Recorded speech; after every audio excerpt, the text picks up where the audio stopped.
things are not going very well down in Miami. And Jeff Teague, who has a pretty popular podcast these days, he said they got to get rid of Pat Riley. It's time for the Heat to blow up. It's time for the whole organization to start over. Let Pat Riley just go ahead and retire. Sit down somewhere. U88. Let's just start it over. Let Eric Spoelstra run the team from the top to the bottom. Be the coach and the GM. Just start over.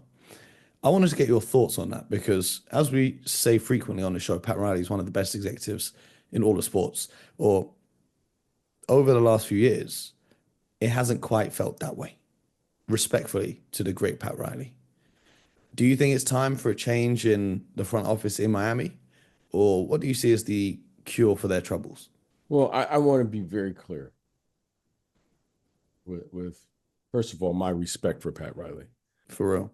Pat Riley, and I'll say this, he's like my favorite. If there is a mentor in this league that I admire and that I can admire him and his professional accomplishments, and I can call him a friend, the advice and the wealth of knowledge that this young man, Pat Riley's 88 years old. I remember when I first saw Coach Riley, I just had a flashback. I remember him 80. as a young coach for the Lakers, and this guy had his hair slicked back, the Italian suits, and to see him now and what he's accomplished in his career as a player, former player, as a coach, and as an executive, it's unmatched. This man literally, Mo, I would love to have him on the show because of the knowledge. Just think, Mo, all the players he's seen in his lifetime and played against. Mm-hmm. This guy played against Wilt Chamberlain. I think he might have played with Wilt. He coaches Kareem. He's seen Jordan. He's seen them all. Dr. J. He's Larry Bird. He's seen them all. To think that we would suddenly just dismiss. He's one of the pillars of the game. He's done arguably more for the game than just about anyone. The game demands that we take care of our own people who've done something for the game. So all of a sudden now, he just forgot how to be an executive? He just forgot how to be, the coach? Look what he did. He put Eric Spoelstra there. Where did Eric Spoelstra learn what Eric Spoelstra learns? So let's get rid of the guy. Let's get rid of Yoda because Yoda doesn't know anything. Listen to what we're saying now. Pat Riley is one of the pillars in this business. And what he's done, Showtime, when he's there with the Knicks, what he's done with the Heat. What are we talking about here? What are we talking about here? Now, I know we're in the age of entertainment, but let's pull the curtain back. Who has more knowledge than Pat Riley right now in the league? I got to listen to things, people talking about AI. Well, no, I can go to someone who's done it. Now we're having conferences to talk about the impact of AI and all these other things. And here's someone who's built it and done it. There's no question as to just how great Pat Riley is.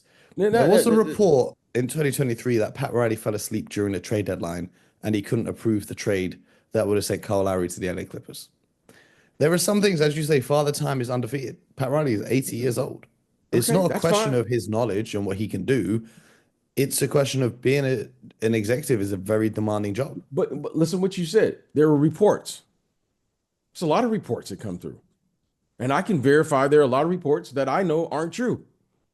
And they're classified as sources say because they're on the internet. This was in the Miami Herald. Okay. That's right. Kyle Lowry deal to the Los Angeles Clippers was never finalized. Riley was nowhere to be found because he was resting. Instead, the Clippers pivoted, trading Luke Kennard for Eric Gordon, followed up by sending Reggie Jackson to the Hornets in exchange for Mason Plumlee. Whatever's going down there, I don't know. But what I do know is that I'm going to pay respect to the people that helped shape the game into where it's at. I'm going to pay my respect. Absolutely. I'm paying my respect. I there aren't a lot of people that are walking around with his level of knowledge. Him, Hubie Brown, Brendan Sir, these people have true knowledge. I cherish knowledge. That's how you learn. You learn from people who've done what you would hope to accomplish. And if he did fall asleep, he deserves it. Because you know what? I'm not going to say what I'm thinking. No, these people are, at least he has an excuse if that report is true. Some of you young executives don't have an excuse. Okay? He's done it. So you know what? I'm going to protect people like Pat Riley because of what he's done for this game. And whether we know it or not, the podcast, all these things that we're doing here now is because of Pat Riley. He gave you Showtime and we didn't even know what it was. He gave you a brand of basketball that the world embraced. They call it pace and space. Well, we saw it in the 80s and we didn't even know what it was. We didn't call it pace and space. We called it Showtime because pace and space didn't win in this era. You know what did win? Showtime. They won 5 championships in the 80s. So I don't want to hear all this nonsense of what is being said. And this isn't against anybody other than I'm going to protect the game. I'm going to protect the people. All of us who've played, let's protect our game and protect the people who help build our game to where it's at. Okay. Now, whatever's going down there in Miami, give them the professional respect. They'll figure it out. When you say Heat's culture, think about that. Everyone just says Heat's culture, and we all know what that means. Well, it's Pat Riley culture because their whole slogan was what he had when he interviewed for the Knicks job in the first place in the 90s. So I'm going to respect what he's done. I'm going to respect what has happened here. However, I think the Heat would be the very first because they abide by the principle. There's winning and then there's misery. Facts. Okay. Facts. Right now they're miserable though. Okay, right now they're very miserable down but you know what? But you know what's great about them? I haven't heard them say, "Hey, we're tanking to get a draft pick." I haven't heard them running from the fire. They're running to the fire. Mm-hmm. So because we expect excellence, we saw Pat Riley just a couple years ago take guys who were non-drafted and get to the NBA Finals. What, he just forgot all of a sudden? What? Eric Spoelstra just forgotten how to coach all of a sudden? So I'm going to protect this group because, Mo, if there's anything, he has laid the foundation for everyone else to follow. If you want to be an executive in this league and you're not studying Pat Riley, don't tell me you want to be an executive in this league. Because Pat Riley didn't lay it down and try to tank. Mm-hmm. Pat Riley has always tried to win. Pat Riley has dedicated his life. I don't want to hear about how good you are. He's dedicated his life to the game. Protect that man at all price. And what he's done for the game and what he means to this game. Every executive should bow down to Pat Riley. Okay, he's getting older. Okay, that's fair. That's fair criticism. He's getting older. That's fair. But look at his record. Look what he's done for the game. We're sitting here, Mo, because of people like Pat Riley.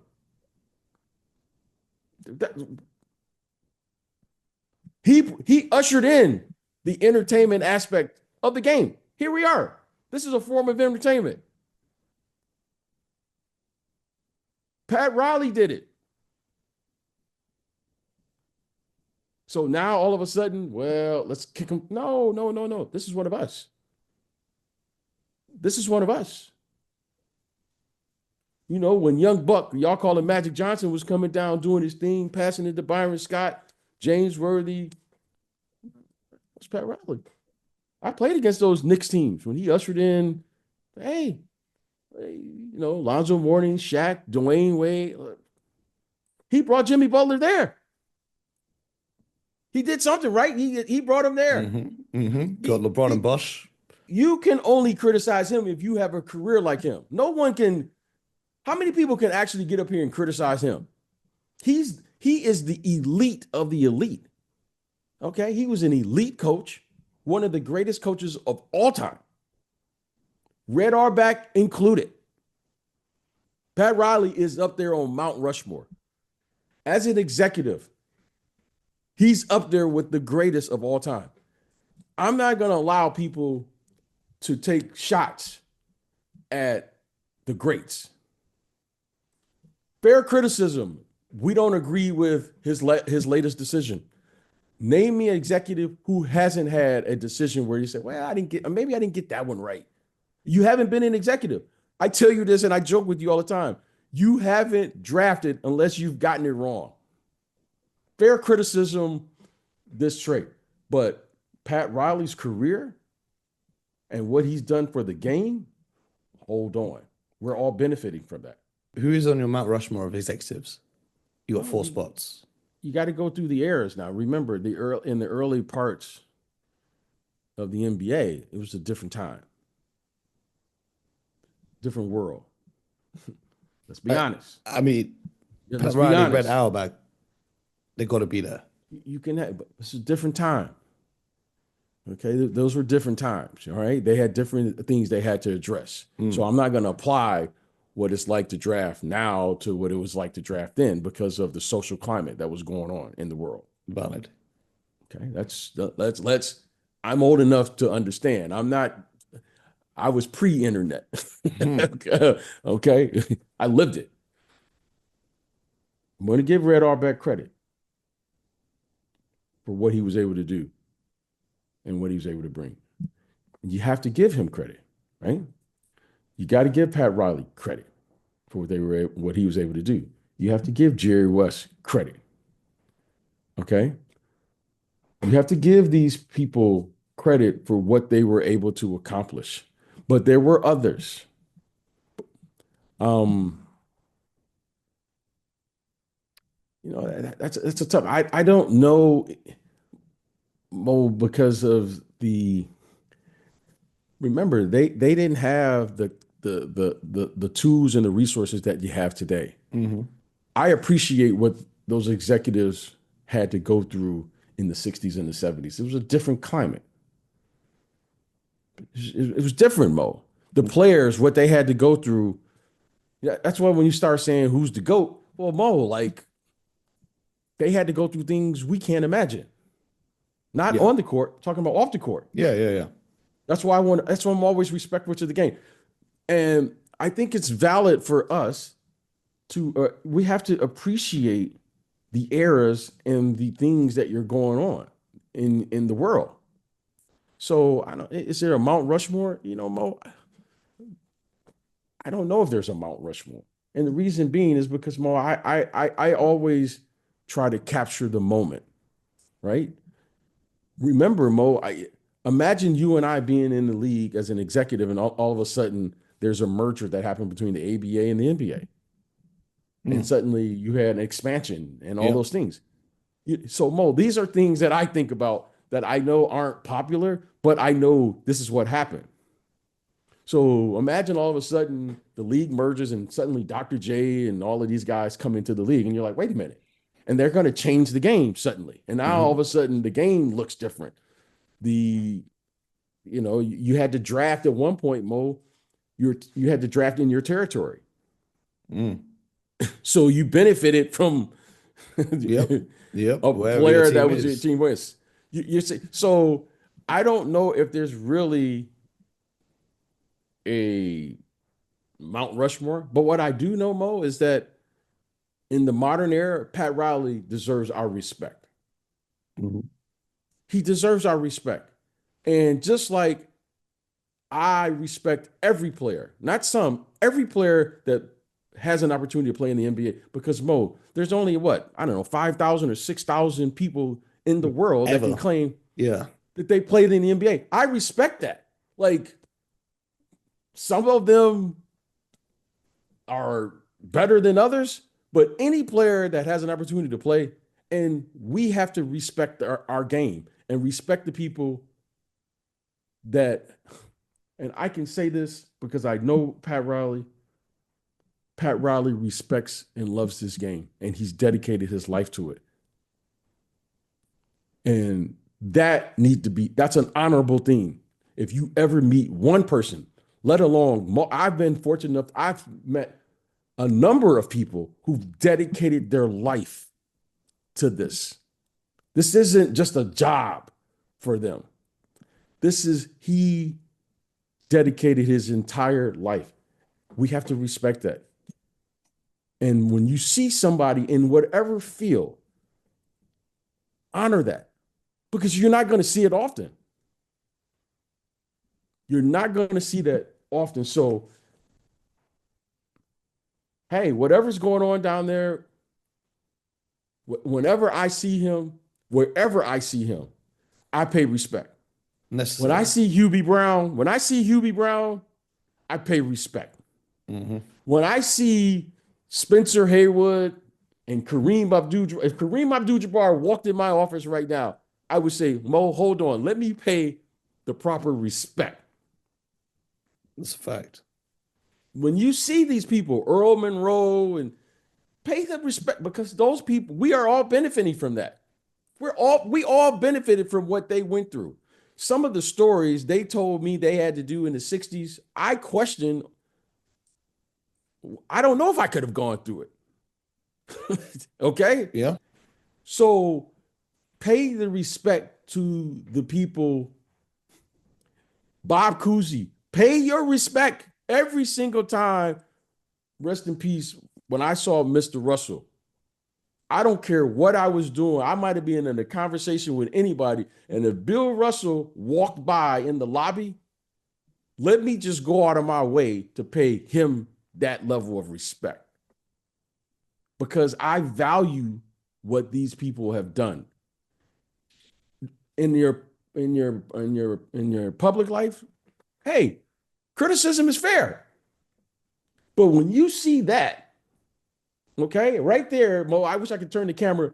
There is a jersey with number 6, Boston Celtics, Bill Russell signed right there. Right there. I'll bring it over here because you can store that in my house if you want, BJ. That's cool. Yes, That's cool. I'm paying him that level of respect. Yeah, that's for real. And another jersey behind that is a Philly jersey, number 13, Wilt Chamberlain. I'm paying those people the respect because, Mo, I owe the game that. I owe you this. I owe our audience this. And I hope everyone understands this man, Pat Riley, is a living legend. A legend. The game looks the way it looks today because of him. Mm-hmm. Mm-hmm. Okay? That's a fact. That's facts. So that's a fact. Okay? Showtime and entertainment and he, along with those players and the slick hair, fashion. Pat Riley was doing it in the 80s. We didn't even know what he was doing. We was like, man, what's wrong with this dude, man? This dude got his hair slicked back, fancy suits. Now everyone walks in. Look at this drip. Everyone now does this. Pat Riley was doing this in the 80s, okay? Let's pay him the respect. We are building something together. We can't tear down this level of excellence. We're all benefiting from the people before us. We all are. We all are benefiting. Respect the game. Because we're in the media, okay, let's criticize this. Let's dissect it. Well, Jimmy, whatever happened, happened. I don't know really what happened. All I know is this. Jimmy couldn't play down there for whatever the reason. He's playing out there. Yep. These things happen. These things happen. Hey, Mo, has anyone ever said Jimmy couldn't play? I've never heard the Miami Heat said he couldn't play. Nope. Whatever happened. It is what it is. And it is what it is.